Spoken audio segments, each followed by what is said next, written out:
We Ukrainians very much appreciate the decision of the European Council to suspend the visa facilitation agreement between the Russian Federation and the EU. Складається враження, що більшість російського суспільства, принаймні за офіційними цифрами, підтримують такі дії. То морально несправедливо, що росіяни можуть водночас відпочивати в Європі. Hello and welcome to Ukrainian Flames, a special project by Ukraine Media Center and Euro-Atlantic NGO. My name is Lesa Bidochka and today we'll talk about how Baltic countries and Poland closed their entry to the Russians with Schengen visas.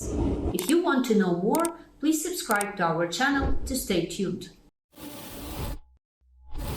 European Union's Baltic members agreed to coordinate a visa ban for most of Russian citizens on their borders. The move further complicates access to the EU for Russian holders of Schengen visas to travel throughout the bloc's visa-free travel zone. All three Baltic countries share a border with Russia.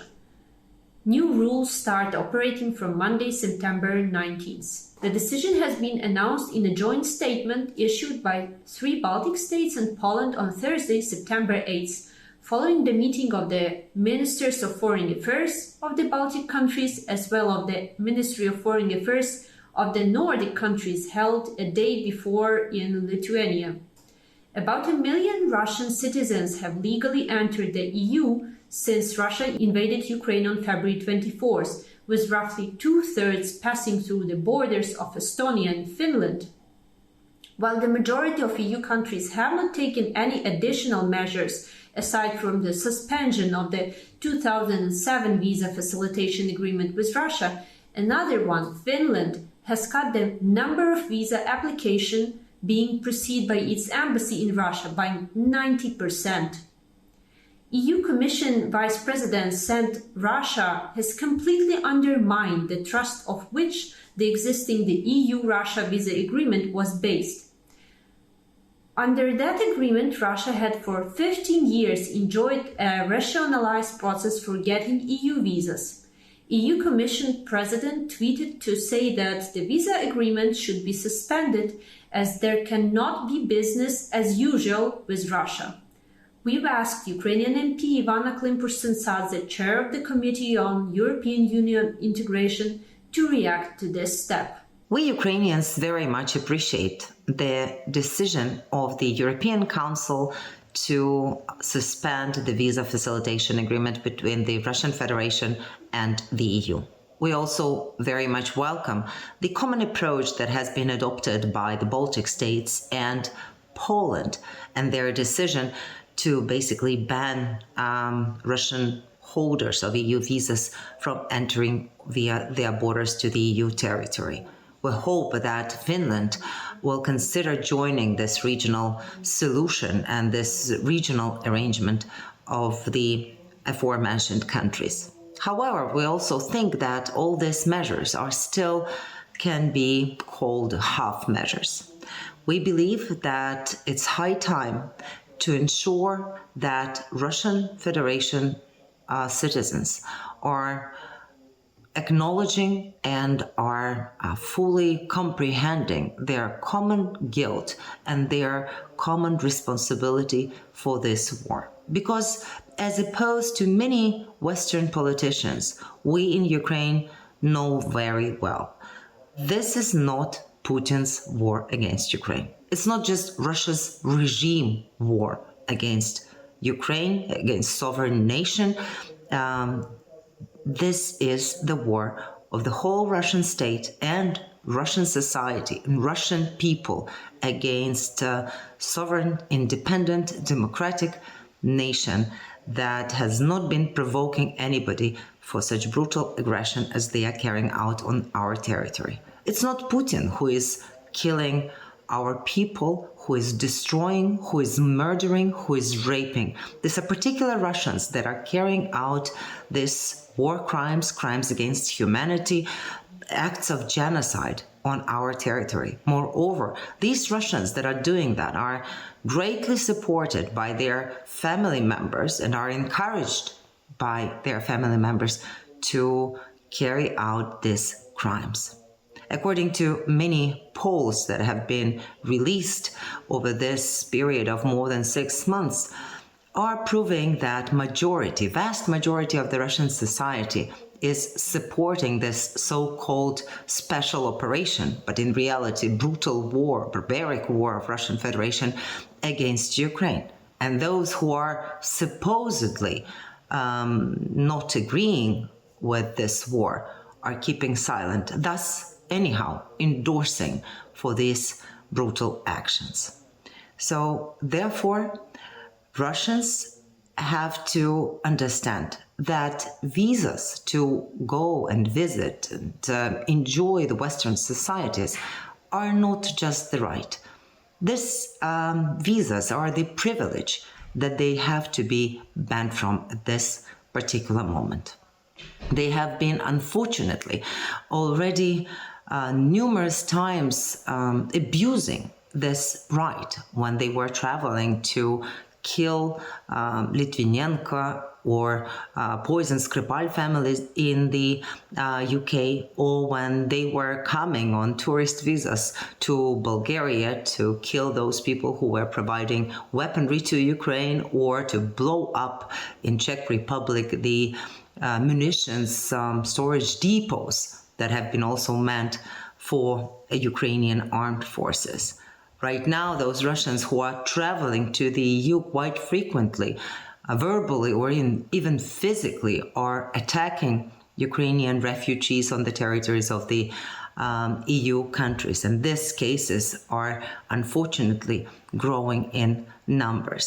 So I just cannot understand how people of the free world are going to explain to their children that right now both victims and murderers are similarly welcome to their free nations, and that are both given similar hospitality on the territory of the EU states. Therefore, this has to be changed, and Russians have to be banned from entering the free world for touristic purposes.